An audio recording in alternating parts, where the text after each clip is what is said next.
Hello and welcome to this week's episode of The Giant Pod with me, Andy Wrintmore. This week I have Aaron Stark. Aaron Stark is a TED Talks legend. He has over 11 million views on his talk, I Was Almost a School Shooter. Please be warned that this chat contains many trigger warnings. We talk of life, death, friendship, depression, abuse, suicidal thoughts, homicidal thoughts, and everything in between. But these chats are not without hope and silver lining, and Aaron does bring some good humour to the conversation. So it's not all doom and gloom, but as I said, please be warned, it is a very mature chat, and it is quite dark in places. I really hope you enjoy this one. This is our first transatlantic Zoom chat. I think the audio sounds pretty good, but please remember, we are doing it down the internet. Here it is. Hope you enjoy.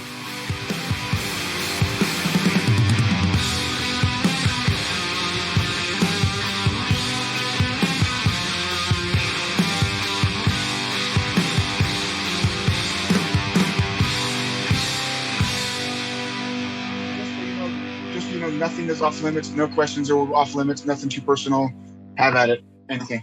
Okay. Well, I wanted to first of all thank you for accepting my invitation to come and speak to me, because I know from watching all of your YouTube videos, maybe not all of them, but a fair few, that you do get emotional in all of them. So it clearly comes at a price to you. So I wanted to express some gratitude to you for being willing to go down that route again, I guess. Thank you very much. Yeah, it's I can never stop it. It just happens. Yeah. So we've got a mutual friend. Yeah, Badger's badass. I like him. Yeah, I like him as well. I think he's pretty badass. Badger was sending me your TED Talk for about 3 or 4 months, and I'm really terrible at getting around to watching things sometimes when people send them to me. And he was like, dude, and eventually I kind of twigged. I was like, oh, this means something to him. Like, he's trying to tell me something here with your video. He's like, dude, please watch it. And it was clearly meant something to him. So I watched it, and I obviously, like many people who have seen it, I was quite taken by your story. And then he claims that I am the equivalent of your friend Mike, who saved you. Yeah, that's what he told me. I was like, Jesus Christ. And we do have these conversations from time to time, when people are feeling a little nostalgic or sentimental, let's say. And it just doesn't, to me, I don't feel like that's what I did, if you know what I mean. I was just doing a normal thing, Mm-hmm. and bringing this guy. You sound to see that again. It's exactly what Mike says. Mike says if you ask him what happened, what he did, he just said he just did what a friend's supposed to do. Yeah. Yeah. He didn't do anything out of the ordinary. And I think back to it now, and I see Badger as a very nice, keen guy who wants to make some friends. But I just feel like we're all a bit like that, when we're in a new college and we're sort of 16, 17 years old. Everyone needs to re-find their place in the social structure, or if you want to use the word hierarchy, but and I didn't see Badger any different to anyone else, really. And just a simple thing is inviting him to go and see a Saw film, I think was a major deal for him. And I had no idea. Yeah. He broke when he told me about that. He's told me about that while in tears. He's that really hit him a lot. We've spoken a lot about that time, and it's those small moments of kindness when you don't feel like you're a human, when you don't feel like anybody else around you looks at you like anything but either broken or a monster or a project. Yeah. Because both sides of that are equally damaging. Yeah. If someone looks at you like you're a monster, that's terrible. But if someone looks at like you're just a project that needs to be fixed, that's just as bad. Yeah. But to have someone actually break through all of that and to look at you like you're the person that is really there, it can be shocking. It can be like a cold glass of water in the face and kind of wake you up, because that anger and that dark and that kind of pain, as repulsive as it would seem, when you're in it, it's really seductive. Right. It gets very comforting. But like I said in one of the first lines of my TED Talk, there's a strange comforting calmness in darkness that when you are in it and you've lived in that dark for so long and you've hated yourself, and if anybody else tells you that you're good, they must be lying, because you're the only one that really knows. They must not know the real you. And like it can be a self-fulfilling prophecy. You hate, like I said, you hate yourself enough that you make everybody else agrees with you. Right. That everybody else around you knows just how terrible you actually are. And when one person is invulnerable to that, like with my friend Mike, it didn't matter. Like I could go to him and tell him about the crap that I did all day long and how terrible my family was and how I got beat or how I'd stolen this or how I had screaming druggy fights or whatever. And he didn't judge me for any of that. He would, that was bad, dude. That's terrible. Hey, hand me that comic book over there. And it just like, and not dismissing it, not like ignoring it at all. Like right. He was looking at the whole thing, but not, I wasn't my damage. Right. It was, and I think that was with Badger and you were the one place that he wasn't his damage. You were able to see him, and you didn't care about the baggage and about all the shit that he was going through and about all the pain that he was feeling. You just wanted to have your buddy have a good time. Right. And I didn't see the damage either. Like I didn't know. And I just saw a guy that wanted to love and be loved. And I'm like, well, that's my energy. I like that. And he liked the Evil Dead films. So we're good. That right there is one of the most damaging things about depression, is it's so internal, is that it's so much, sometimes it's entirely internal. There are some people that, to every outside advisor, every outside onlooker, they look like they're perfectly happy. They look like everything's fine. But in their head, they aren't good enough, and everything's terrible and everything's getting destroyed, and they crumble at the smallest things, but they can't show anybody. So their face is happy. And that can become the worst kind of phenomenon, where you resent people saying that you're doing good, because you're not, and they only see your mask. And that means they're not seeing the real you. Right. Because if they think you're doing good, then they're full of crap. Like, can we use adult language on this? Yeah, to swear as much as you like, as often as you like. Okay, cool. I really don't give a shit. Right on. All right, cool. Yeah, no, it becomes that. As soon as that positivity becomes negative, that's when that shit really gets really painful. That's when it really starts to hit you, and you really start to. There's that spiral. I listen to a lot of music. I heard you're in music as well. Yeah. I love Nine Inch Nails. Nine Inch Nails is a huge band for me. Yeah. Nine Inch Nails and Tool and Marilyn Manson. As I was growing up, although recently, just in the last couple of weeks, I have dropped Marilyn Manson entirely due to Me Too accusations and stuff that came out about him. I'm done with him. I'm totally unaware of that. I know there's a new album out, but that's all I know. That is terrible, by the way. I heard his new album, and that's terrible. So we're digressing. But okay. Yeah, I have a hard time separating art from it can be so difficult in this time. We do live in a puritanical age, don't we? Where we want everyone who does good things and everyone who we admire to be absolutely squeaky clean in every regard. And I'm definitely not to that extent. I expect my rock stars to be debaucherous rock stars, but I don't want them to be monsters. There was some things that came out with an ex of Manson's where she talked about the abuse and stuff that happened to her, and it was heart-wrenching, terrible, terrible stuff, and it made enough to make me a lifetime fan who's went to tons of concerts and bought every album to drop him like a stone. Really? So, okay. Yeah, I'm gonna have to look into this. I'll send you a link to it after. Okay. But yeah, that music, Nine Inch Nails and Tool in particular, those two bands, they have Nine Inch Nails has a song called Downward Spiral. Yeah. And that whole album, when I was a teenager, that was my autobiography, basically. Right. Like, that was my life put into music. And that spiral that it talks about, that is real. Like, once you start sliding down that dark spiral, you start going down and down and down, and you gain speed, and it can get really, really bad. Yeah. And that the key to that is to have someone that pull you out and show you the other side of that spiral. Because again, related to music, the band Tool, I like to mention this with that first one. When the band Tool, they have a song that's called Lateralis. And in that song, it talks about spiral out and keep going and ride the spiral to the end. And I always looked at that as the flip side, like the second half to the downward spiral. Like when you keep going, as long as you don't stop, the spiral will keep going back out. Right. As long as you just don't stop, there really isn't a bottom. It just is a cycle. Right.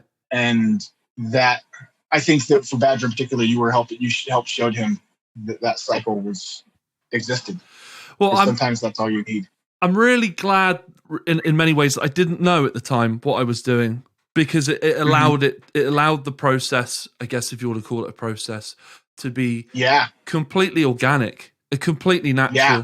And there was no cotton wool, there was no sugarcoating anything. Not that anything really needed to be, because it was just like, here's my new best mate. Like he's animated, he's got talent, he's into what I'm into, he loves video games, like, you know, he's always down to like drink, have a party, you know what I mean? I was like, this is great. And so I'm really glad that I didn't know at the time, because I probably would have treated him a little differently, and that's probably not what he needed.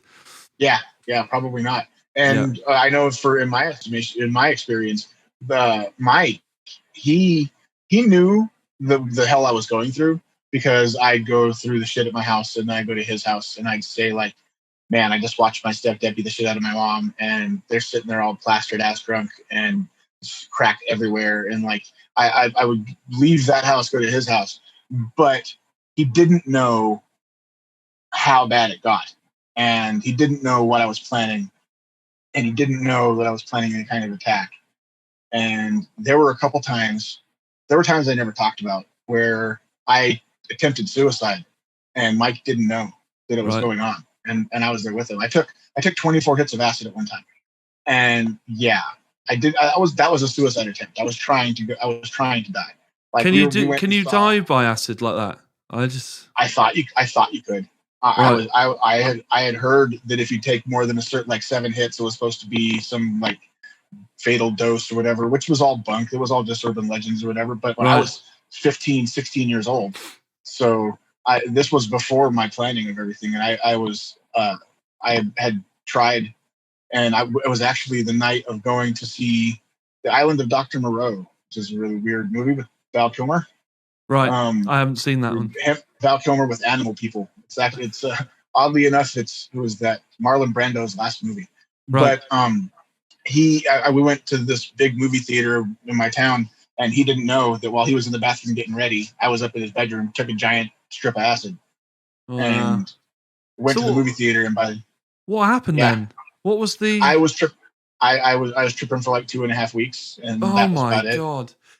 Basically, what happened was that night I ended up making a complete ass of myself in public with Mike there, and he put up with me even then, and then took me home. And then when I left his house there, I went to the field behind Casa Bonita and slept there, and stayed there for 2 weeks. Jesus. I remember one night with Badger, it's not as bad. He didn't try and kill himself, but he drank 2 bottles of Baileys, which I don't know if you have Baileys in America. It's like an Irish cream sort of thing. And he just passed out in this, what you would call a parking lot of home base, which I guess is a bit like Home Depot for you. And so I picked his big ass up, put him in a trolley, and trolleyed him home for about 2 miles in the middle of the night, most of it uphill, and got him home. And that's your stories like that just remind me of times when we've both been that like having to sort of just like be each other's bloody carer at times, you know. See, for me, I never had to take care of Mike. Mike never had a time where I had to be his watcher. Right. Like he was always the one, and actually he was never my watcher either. I did all my stuff away from him. He was just the one to kind of being there. Right. I had a weird growing up. I had a bunch of disaster groupies. Like I had a lot of fake friends. So tell me what a disaster groupie is. This is one of your own terminologies, isn't it? Mm-hmm. To me, it's the people who were just around me to watch the car crash. Right. Like I was looking back on it now. I didn't look at it then. I didn't see what was going on. I just thought it was charismatic, but that wasn't it. It was much more that I was going through epically bad shit, like stuff that they would make movie of the week kind of stuff about, and I had such a out of the norm life that, and I was living in places that had a bunch of people that weren't quite that, like a bunch of kids who were depressed and had some problems at home, but I was like the unicorn of depression. Right. Did you make them feel normal in comparison? Yes. Right. Yes. And we all felt normal as a group. Right. And I was kind of like, there was me and one or two others that were kind of like the poles of that were like, we were the ones that was, and we were different sections and groups, because of course, two of us didn't really blend well together when there's two of like alphas don't really mix well. And that was basically, not to use that terminology, I hate that terminology, but that's the only way to really think about it. I know what you're saying. I get what you're saying. Yeah. And so, it was the kids who would sit around and listen to me tell stories about watching my mom get raped, or watching like how just the shit that I went through. And it wasn't even the story so much as the fact that it made, when you're really going through all of that hell, it gives you a certain confidence that all of the crap, like what are you going to do? You're going to try to fight me? Yeah. You're really? Yeah, you're going to hurt me after all of that. Yeah. Not only that, but I literally spend most of my day fighting 40-year-olds. Like, okay, come on, let's go. Yeah. And plus I was like big. I was big fast. So I was a big, strong kid. And I was also sensitive and shy in weird ways. Like I would sit and read poetry and write poetry all the time, and listen to really like instrumental music. Right. And I wasn't really into partying and being like a macho kind of guy. Yeah. So I was just outcast in a lot of different weird ways. Yeah. I was going to say, I guess you want to be left alone until trouble comes to you, and then you could just switch it on quite easy. Oh, very much. And I was also doing my best to make myself as repulsive as possible and as dangerous seeming as possible to keep everybody away from me. Because that, when I say in my talk, using that darkness like a shield and wrapping it around me like a blanket, that to me was, and you see it in various subgroups of people. You be outwardly aggressive and you just say, fuck you to the world. And that does, a lot of people reply with, well, fuck you too. And it pushes them away. But then there's a certain group of people that are like, well, yeah, fuck you to the world. And they get attracted to that. And you like, it's exclusionary and inclusionary at the same time. And you like rarefy your subgroup that way. And that, I was doing that to an extreme in the most dark ways. Like I had what you could functionally call it almost a cult of kids who were like in that disaster group area where they went home to their suburban houses, but then came and hang out around me and all my crazy damage. And they would do things like go and steal for me and go and get me whatever I wanted and get drugs for me. And like just because I would be telling them what to do. It was some weird give and take of ego and shame. It's bizarre. Right. And it's all based around the fact that it was a bunch of depressed kids trying to figure out how to navigate depression with absolutely no guide, except for the few of us who are really crazily depressed and really crazily damaged, being that kind of weird pole star. And it ends up in things like incels. It ends up in subgroups like the alt-right. And in that I think that phenomenon that was happening with me is exactly what happens in those kinds of toxic subgroups like white nationalism. So do you think if you were intercepted at the right time in your life, you could have been indoctrinated into some sort of neo-Nazi white supremacist group? I don't know. I think there's a double answer to that. yes and no. Yes, I could have been involved in a group like that, but not. I don't think I would have ever gotten involved dogmatically with any group like that. Yeah. It would have been more utilitarian, like I'm the one ruling this, and I know what the rules are. I know how to play this game, and now we're going to use this subset of people. Right.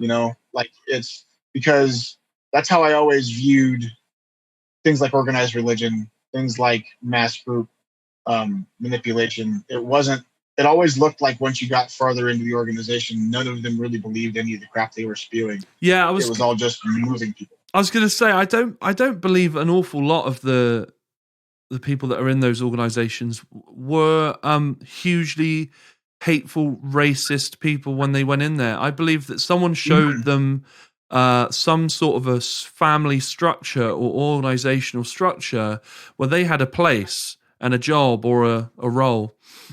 You're right on target. And I'm friends with, or acquaintances with, I should say, because we're not close friends. I just know him through doing what I do and doing what he does. With Christian Picciolini, who is a leading advocate of getting people out of white nationalism. He used to be the leader of the white nationalist groups and neo-Nazi groups in the 80s. And he was a major leader of some of the groups in Chicago. And now he works his life trying to stop and get people out of that. And he talks about potholes and talks about how when the people who fall into those groups, they're not evil and they're not bad. They're regular people, and they're looking to fill their potholes in life. And to me, that means, and it's very similar to what I talk about, is that you look for positive reinforcement. Everybody just wants to be told they're good at the end of the day. People just want to be told, yes, you're good at what you do. If the person telling you that you're good at what you do is telling you that about the worst things possible, then you're going to do the worst things possible as best as you can. You'll get that positive reinforcement from the most negative places you possibly can. Like, I was searching for someone to tell me that I was okay.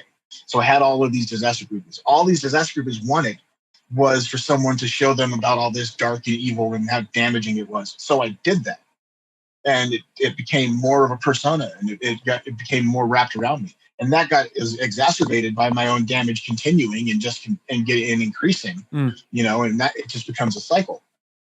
And I think the same way that those kids were looking for positive reinforcement through me, and I was looking for it through them. I think that's what groups like incels and white nationalists and racists look for, is you look for someone to tell you that you're okay. And it used to be that you would have, when I was going to school, and I went to like 40 different schools. We bounced around a lot because of my criminal family. We went to a ton of different schools. So when I would go to a school growing up, I would go there to, say, an elementary school up in Oregon, which, remind you, was explicitly made as a whites-only state. Up until the late 70s, it was one of the most racist places in the country. So growing up in Oregon, I would go move to a school, and I would have groups of bullies. Okay. And I would have like 5 or 6 kids that would just bully the hell out of me. But then I would also probably have 5 or 6 kids on the other side that would kind of balance it out and be like, no, you're okay. We're going to help you protect you from these kids. And invariably, no matter what school I would go to, that kind of dynamic would happen, where I would have one group that was trying to attack me, another group that would try to protect me. But now we have the internet. And now we have this social world. And so now, instead of having the group of people who are the bullies, and you got maybe 4 or 5 assholes who are there with you, then you have the counterbalance that's also right there to balance you. You have a whole subgroup that's telling you not only how to be the best bully you possibly can be, or the best racist, or the best troll, but giving you brownie points for being that troll and for being that incel. And you get rewarded that positive reinforcement through the most terrible negative things you possibly could get. And like Christian says, you're just filling up your potholes. You were missing things in your life. You didn't have friendships. You didn't have a brotherhood. You didn't have camaraderie. So you filled that with this hate and this anger. But like I said, once you're in that dark, and once you're in there, that becomes positive. It becomes filling up. It is filling, even though it's degrading at the same time. Yeah. And you get to the point where anybody that is trying to intrude on that then they're obviously the idiot. They're the asshole because you don't really know me. You don't know what shit I've been through. How could you say I'm a good person? You don't know who the fuck I am. Like that kind of attitude becomes your default. And if you couple that with hating everybody that's different than you, then it just turns into this giant toxic root. Pernicious. Yeah, it is very pernicious. Very, yeah. And it's insidious in weird ways. Yeah. I guess that's a great segue onto your TED Talk, which is, I guess, why we're here in many ways. Yeah. That became a viral internet sensation, let's say, and it was a good one, a positive one, which is refreshing because there's a lot of stuff that goes around the internet, which again is negative and pernicious and horrible and has absolutely no trace of hope in it. But your opening line to your TED Talk is really powerful. Can you remember what that was? I was almost a school shooter. Yeah. How did that feel on that stage to say that? Because you've just made something very dark and internal. You've just sort of metamorphosized it, haven't you, out into the world? Then, well, cathartic, right? But the TED Talk was the second stage. The initial explosion was where that really happened. Right. So here's the way my story I ended up laying out. So it started the day after Parkland, and the day after the Stoneman Douglas massacre down in Florida. Right. And I was sitting in the living room of my house watching TV with my family and watching with my oldest daughter and my wife. And we were having this big tearful discussion about how could someone ever get to that point? How could you ever feel like you want to hurt somebody? And so I went to my toilet, sat down, and wrote a Facebook post. Right. And in that Facebook post, I said, I was almost a school shooter. It was my first line in the post. And it wasn't really made for like mass public consumption, any more than any Facebook post is. It was just I thought it was just for my regular group of friends, going to get the same 10, 12 shares and likes as anything I normally would put up. And so I wrote that, came out in the living room, explained with my kids and my wife what I said, because my wife knew about 60% of my history and my kids only knew about 20% of my history. So that was where the big reveal was with them. And then by the next morning, that post actually kind of went Facebook viral. So that had a couple thousand likes and shares. And so my wife's like, you should send that to the news. Kyle Clark on Channel 9 News, our local reporter, might like to see that. And so I sent it to him that afternoon. The next morning, there was a camera crew at my house. And the video that they put up the very next day, so we're 4 days away from my Facebook post now. That got immediately 17 million views. Wow. Within a week. And that just immediately just threw all the doors wide open. Like I had a choice.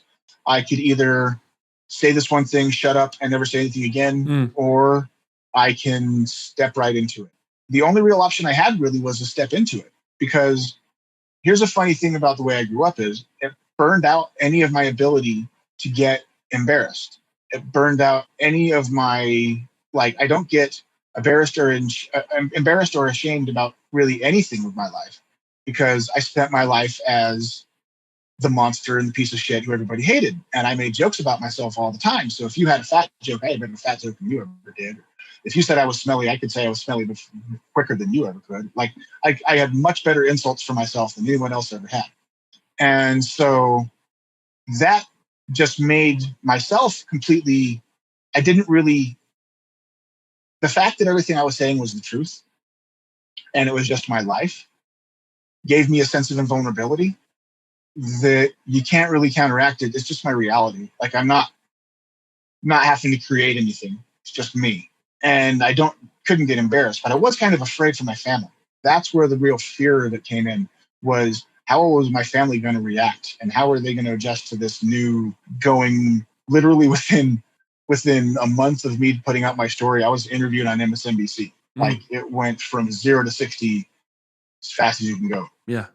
And my wife and my kids immediately, we had to lock down all our Facebook, all our social media profiles, locked down that to private as much as we could. And I was expecting this giant troll response. I was expecting this giant negative, everybody was warning me, like, be careful, you be careful of doing this. You Like make a huge jump. A tsunami of shit coming your way. A lot of shit's going to come your way. A lot of hate's going to come at you. Be careful, they're going to dox you.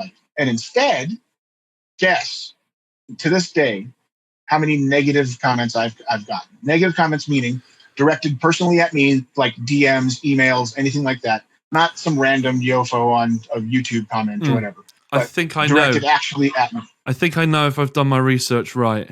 10. And 5 of them being your family. I'm up to 12 now. Right. But still, 7 of them are still my family, so we're at 5. Right.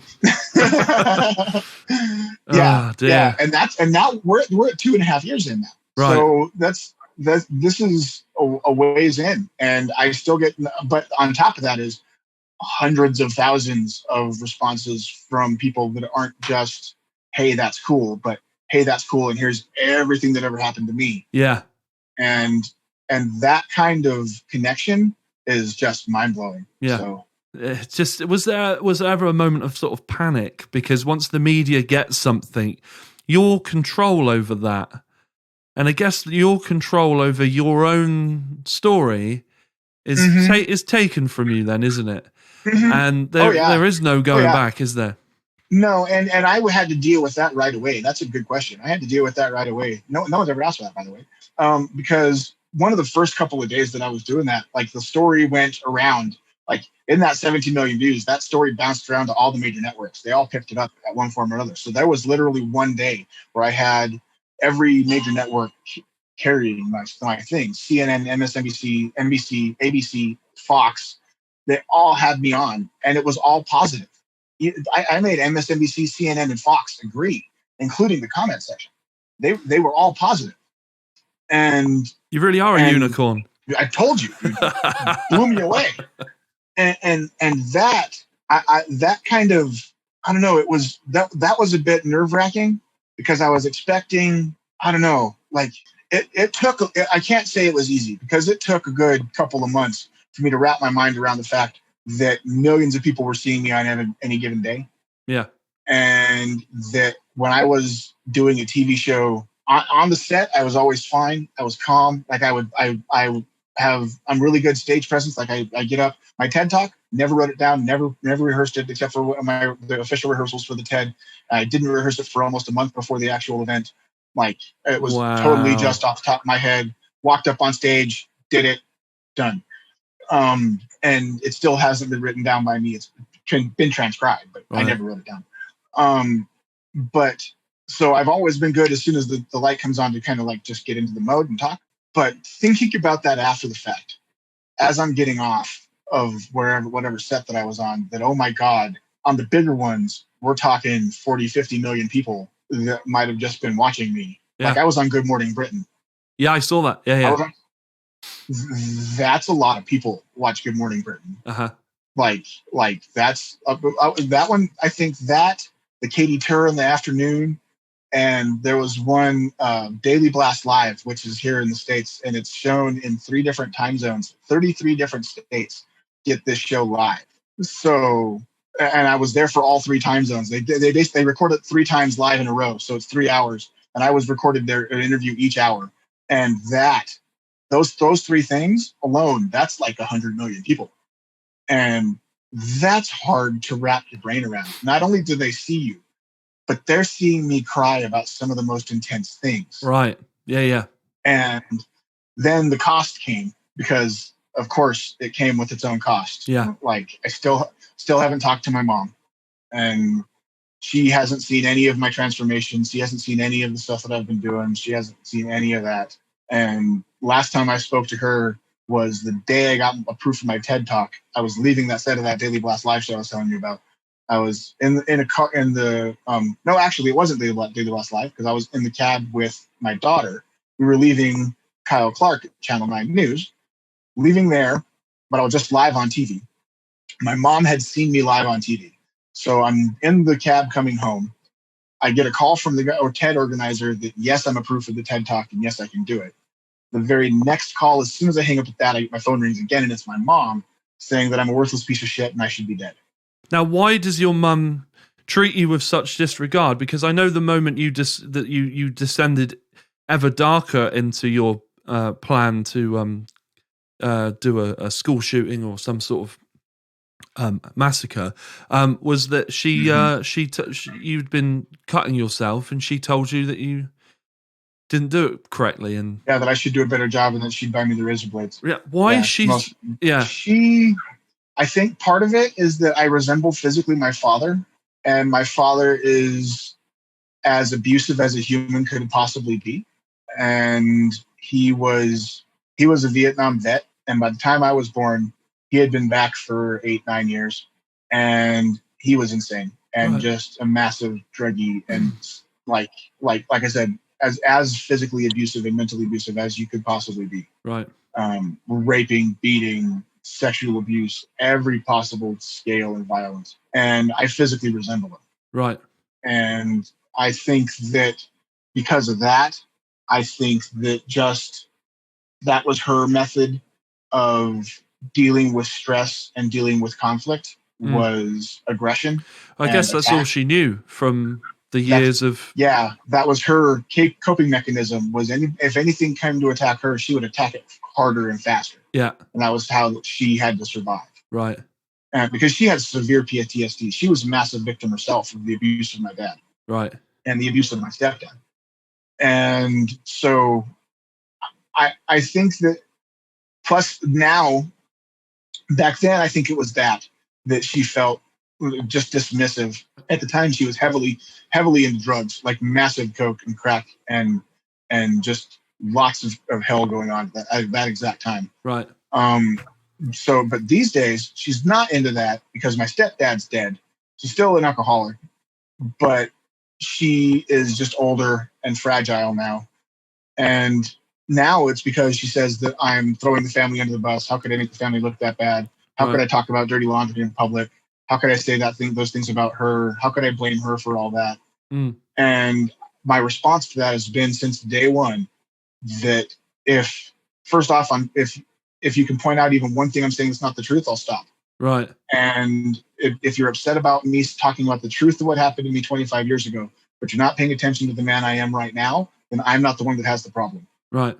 Do you feel like there was a part of you that, or maybe a part of her that wanted to sort of claw you back into the fucking mess of her immediate? Yeah, lots of times. Because you were doing well, you were getting better, you were making steps. Do you think some of that comes from some sort of deep fear, insecurity to sort of not be left alone? I don't think she ever believed that. I don't think she thought that it was me making steps. I thought that she thought I was attacking. I think that she didn't think any of that was authentic. Right. I think that she didn't, because me coming out with my story was before I did my weight loss journey. Right. And it was all kind of concurrent. So she didn't see any of that. And so she didn't see that it was actually, this was, for anybody listening, I also at the same time did this. I also lost 200 pounds. Ugh. And 200 plus pounds. And so I went from almost 500 at 468 at my highest to this morning, I weighed 252. Wow. So, yeah. Congratulations on that one. Thank you. How have you done that? I'm very proud of it. A combination of weight loss and surgery. Right. Just a diet and lifestyle change and surgery. Not a diet, just diet and lifestyle change. Right. Like I changed what I ate, changed what my lifestyle was, and then I had surgery to kind of enhance that. But cool. It was a tool that I used. Did you ever use food as a sort of a coping mechanism? Oh, totally. Right. Totally. I was the kind of guy. I didn't ever have a food addiction. It never made, like, I didn't sit there and crave like, oh, I need a cake or oh, I need brownies. It was more that I would go to Taco Bell or McDonald's and get like 5 Big Macs, or like I would have a plate of like 6 giant chili dogs with a whole can of chili on top and a whole bag of cheese. And that would be my dinner. And I'd have that with a 12-pack of soda and drink the whole thing with dinner. And like, that would be a meal for me. Right. And I would only have one of those a day, and I would have it at midnight. So like, just terrible, terrible eating habits. Right. And that it was self-destruction. Yeah. The food was a crutch for me in a lot of ways. I would eat when I was depressed, when it was in order to make myself more disgusting, the easiest way to do it, make yourself fatter, make yourself smellier, make yourself worse. And after a while, it turns into almost a suicidal thing where, I'm just going to keep on going down this slide. Right. And it was that story of me coming out. I credit that entirely to my wife and mostly my daughter, my 19-year-old now, almost 20. I had gotten really bad. I had gotten really large. I was 468 pounds, and then I got a really bad leg infection. And I got severe cellulitis of my lower right leg, like from the knee to the toes, entirely covered in massive sores and blisters and scars. Just huge, disgusting, looked like a piece of brown beef jerky from my kneecap to my toes. Oh, wow. Yeah, really, really bad. I almost lost my leg because it was a combination of cellulitis and a surface strep infection of all things. So I went to the hospital, and in the hospital, the very first night I was in the hospital, I also had a heart attack. A heart attack at 38 years old. Jesus, Aaron. And I had a heart attack at 38 years old. And so it was a combination of my weight and the infection that caused it. And so after I was in the hospital, I got home and I was laying in my chair. I was kind of bedridden. My leg made me immobile. I couldn't move. I was so big I couldn't clean myself. I had to have my son help me clean myself. I couldn't take care of myself at all. And I was sliding heavily down that depression slide quick. And we were sitting around having a talk with my family. And I was being completely depressive. And I was just like, I just want to fall into a hole. I just want to disappear and just go away. And my daughter stood up, and she stood up and screamed at me. I told you, you're going to get emotional. Stood up and screamed at me and said, "You're not going to give up. You're going to be the dad that I would need. You're going to fix yourself right now. And you're going to do this because I need you to. You're going to be the dad that I need you to be." And the next day I stopped soda completely. I changed immediately. From that day, I haven't had a single drop of soda pop. And I changed my diet 100%. And I changed my life. And I went on a 9-month-long monitored weight loss program where I had to go through all this nutrition and learn how to do a diet properly and learn how to properly eat.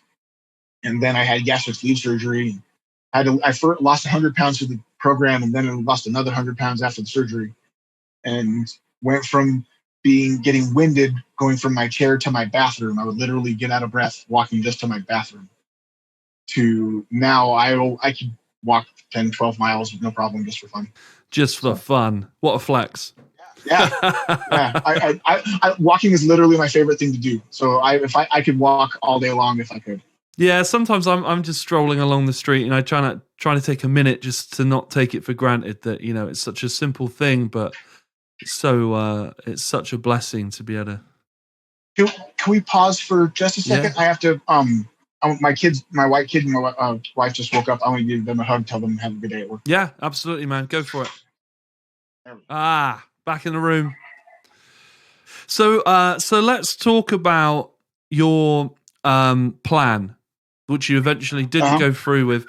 What was the lead up to you having that moment with your mother after you've met the social services and her telling you should have killed yourself properly? Well, the TED Talk is actually kind of a condensed version of it because for time constraints, I had to condense 2 incidents into one. Right. The more complete version is that the first incident was that time with my mom. And that really, instead of really making my brain shatter to the point where I wanted to do the plan, that was just kind of the push that sent me really far into that dark. Like I just went like, you think I'm a monster? I'm definitely going to be a monster now. I just ran headlong into it.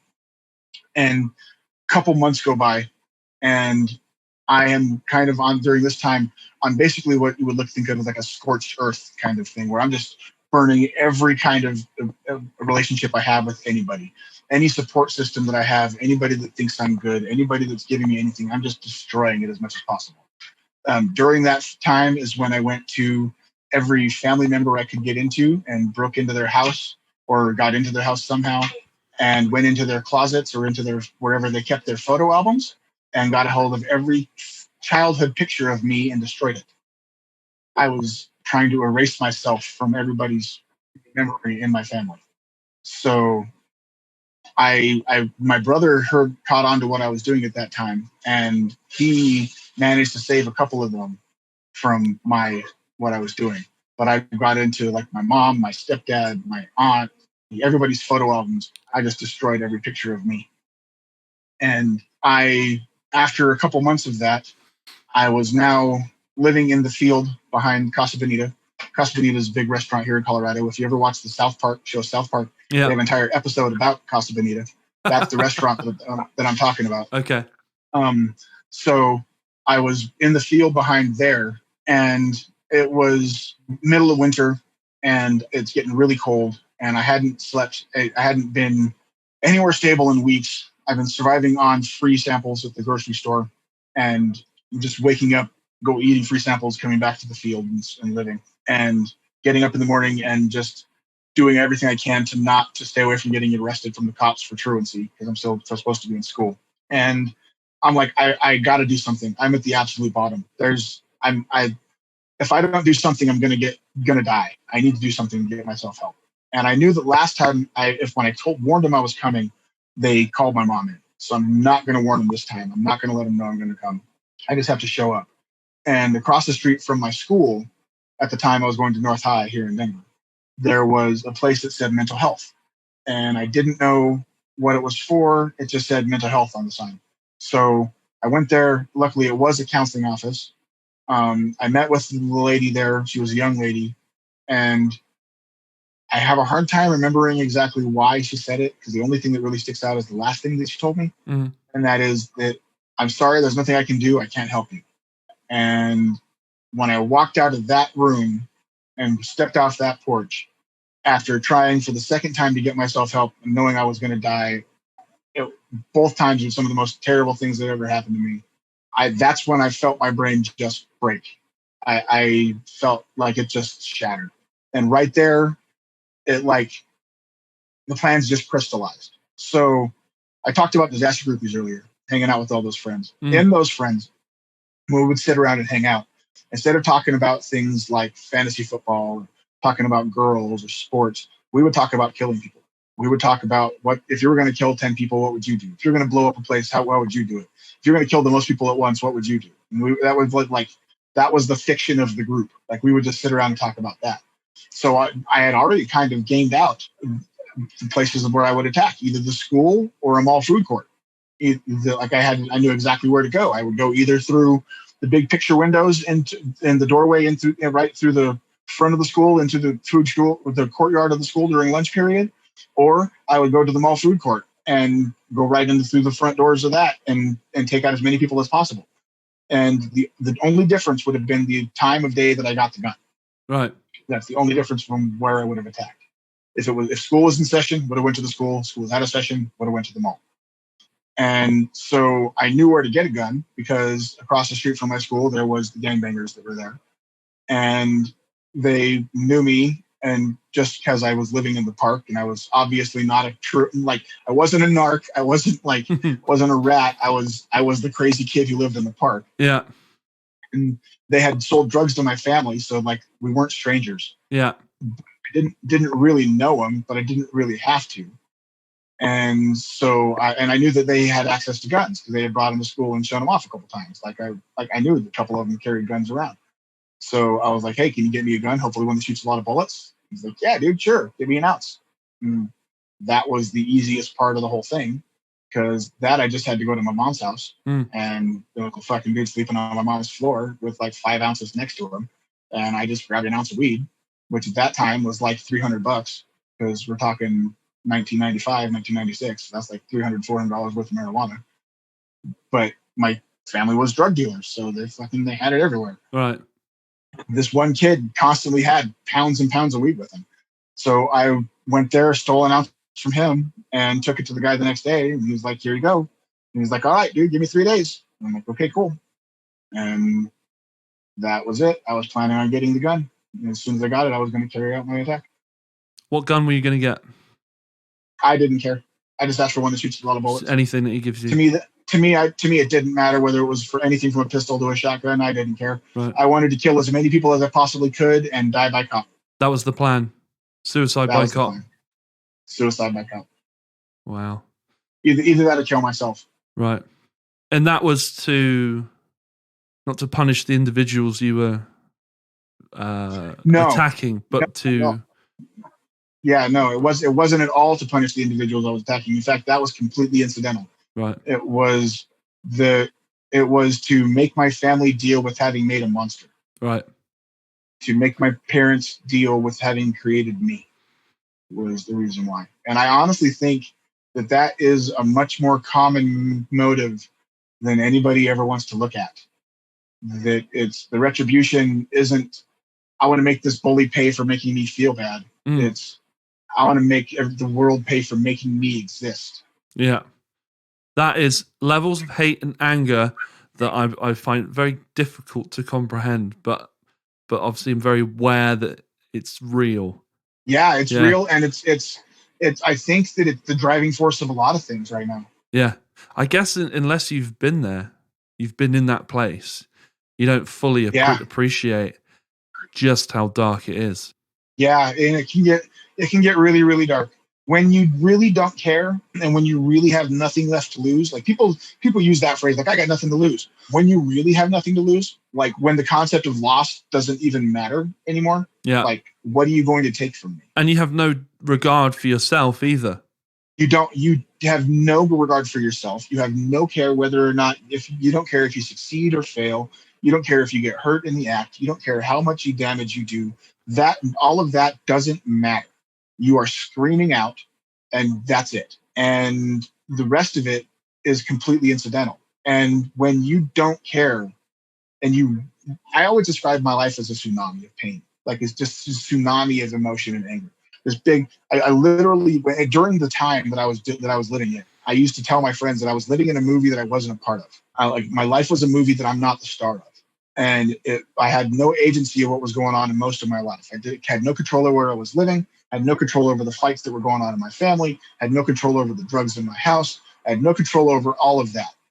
And I was trying to figure out how to navigate in all of this shit that was completely unstable. And when you're in that tsunami, it's chaotic, and it's just crashing you and moving you around. But once you hit the bottom, and once you get underneath that tsunami, and once you get under all of it, that disappears.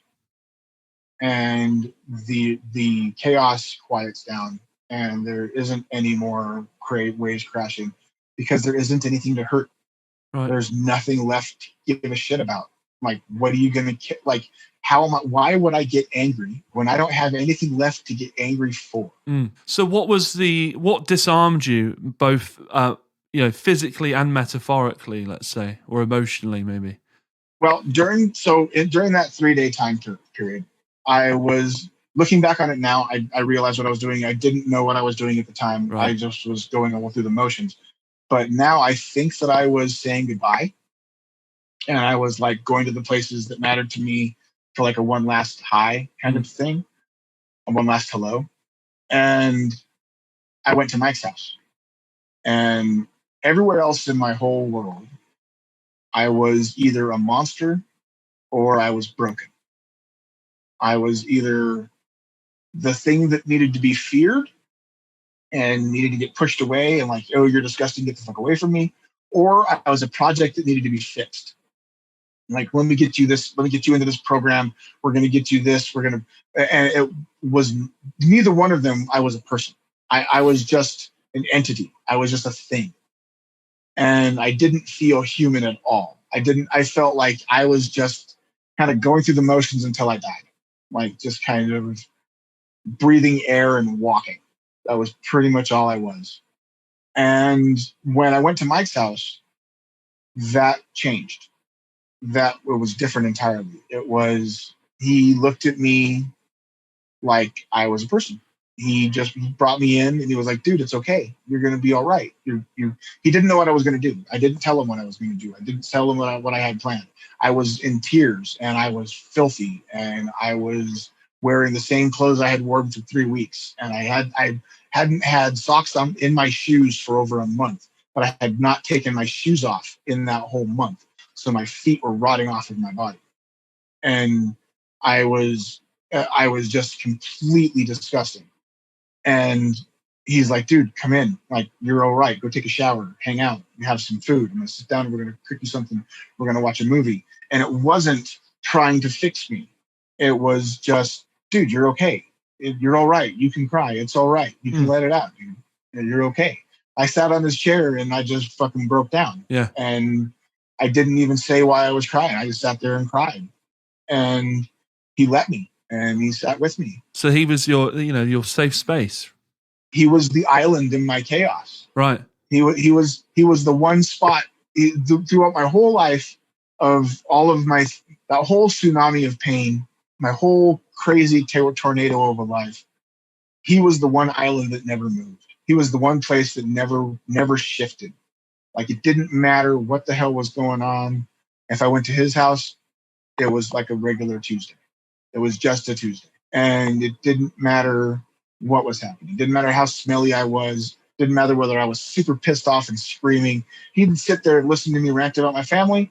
And then we'd watch a movie or play some games, or I'd sit there and read comics, and I'd sleep all night and have a nice place to sleep during the night. Or if his parents wouldn't let me sleep in the house, he'd let me sleep in his shed. Right. Which is the shed that I was in the earlier part of the story. That's because that's the one place where he would let me go sleep, because that's where I had a safe spot. If I didn't have anywhere else, he made sure that even if his parents wouldn't let me in the house, I still had a safe spot to be. Yeah. And he would bring me food, and it was being treated like a person when I didn't even feel like I was a human.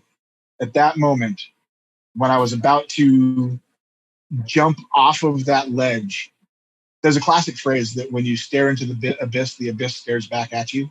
That's very true. Very, very true. And I was about to jump right into that abyss. And he pulled me off and grabbed me down. And it wasn't like a switch, though. It wasn't like all of a sudden I'm better and my depression's gone and the world's fixed and everything's good. It was more that the target shifted. Instead of being outward, it turned inward. Right. I got really self-depressed and really and much more introspective. Being around him and other friends kept me from being super suicidal at that time. Right. But I remained suicidal for a year or two after. And I didn't, the last time I ever tried to kill myself was, again, with Mike. And I was, because my family in that whole situation hadn't shifted. Like, I was still living in the same situation. I still had the same shit going on at home. I still had, the only thing that changed was my own outlook on myself for a little bit, being with Mike. And I was still living in that hell. And instead of going outward, I couldn't take it anymore. And it was just, the depression kept piling up. And I had stolen a shitload of drugs from my mom. I got a hold of a ton of powder. Pretty sure it was cocaine. I got a shitload of pills because she was like a walking medicine cabinet. So she had fucking muscle relaxers and painkillers and Percocets and Vicodins and shit up, just everything. Right. And so I just got a ton of her pills. And then I got a bunch of acid. And I was in the field again behind Casa Bonita, which was kind of like, in Denver, that was kind of like the one place that I could sleep, that I knew I had a safe spot there where I could hide from the cops. Right. That I had a bed that I could sleep. That's why that's the most frequent area when I'm in that dark spot where I slept at, because it was like a safe base where I could hide from the authorities, where I actually had a sleeping spot. Mm. And so I was there, and I was going to I was going to go back to that field and take a shitload of drugs. And it was coming up on my birthday. I believe it was my 20th birthday. Mm. During the day, I was doing my best to not let anybody in on any of my plans. I didn't want anybody even to get a whiff of what I was planning. After Mike intervening during the whole school shooting thing, and after various times that he'd tried to like stop me from doing stupid shit over my life, I didn't want anybody to stop me. So I was doing my best to just act like nothing was happening. But I had it all set. I had all the drugs. I had everything planned for that night. I was going to kill myself on the night of my birthday. It was either my 19th or 20th birthday. I forget right now. That night, I was going over to Mike's house, and Mike was a very social guy. Okay. And so Mike has a circle of friends of himself. And so he had a pretty large social circle. And one of them was this girl, Amber. And Amber used to come over all the time to hang out, and we would sit and watch movies, and she was just part of the group. And we would go over to her house and like listen to albums, hang out for a bit. They were both went to art school together. And so when I hang out with Mike, he's like, yeah, we're going to go kick it at Amber's for a while. I'm like, okay, cool. Thinking that that's how we're going to spend the afternoon. Like, hang out with him, go hang out with Amber for a couple hours. But still, at the end of the night, I was going to end up back at my field. And my plan was going to finish off. Right. And so we got to Amber's house, and it wasn't just that. I got there, and it was actually a surprise birthday party for me. And she had made a blueberry peach pie, and there was a bunch of people there to say they love me, and like 14 people hanging out. And I walked to the bathroom and dumped all the drugs I had in my pocket in the toilet and spent the night with friends that loved me. And that was the last time in my life I ever tried to kill myself. And they just sort of expunged that hate from you. I don't know if that's the right word, actually. They just sort of was massaged out of you, was it, I guess, that night? Well, and that took time. It's all a process. That was the last time I tried to hurt myself. But that hate and that anger, that staged for a long time. That was the process of that was more acknowledgement.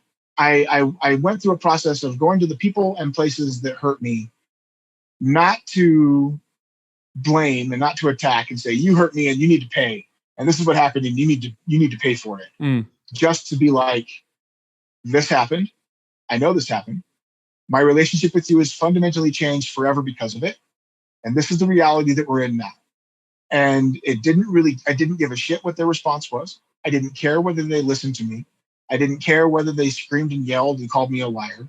I told them because it was important for me to tell them that I knew exactly what was happening.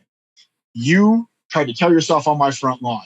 You sexually molested me. You tried to beat the shit out of me so many times. You beat my mom in front of me. Like, I went to the people and just flat out told them. Instead of that fake niceties of, oh, you're my family, you know you love me. No, I don't. I actually don't. You say that I love you, but I don't actually love you because you've damaged my relationship with you too severely for me to have any emotion for you besides despise. I have nothing but disgust for you. So no, I don't love you.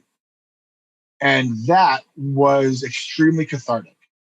It was about a 10-year process to fully accomplish that with everybody. But that was a very, very cathartic and powerful thing where it got a lot of it off of me. And I was able to let a lot of it go. And then I had my first kid, because my older two are my stepkids, but I have a 14-year-old who's my first actual kid. And when I had her, that finally gave me something to love and to live for. And that was the real first step to my actual recovery. Wow. Oh, God, what a story. It's intense. And you want to know my prize achievement? Yes. My 19, almost 20-year-old who still lives at home is my best friend to this day. We spent all night long watching TV and movies together.